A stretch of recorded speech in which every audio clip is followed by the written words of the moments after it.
əvəz yoxdur bir həmdəmim ola da bilməz. Sən tək mənim üçün.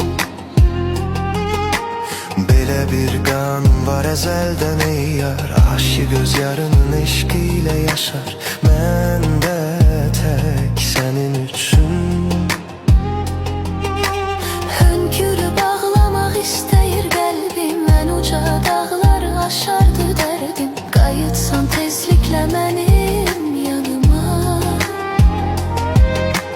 Həsrətin nəğməsi mən də bilirəm, ağlama, ağlama, mən tez gəlirəm. Dönüb çıxmaram mən öz peymanıma. Gəl yenə əvvəlki tək, ömrümüz açsın çiçək. Bir-birin xoşbəxt edək sevgilim.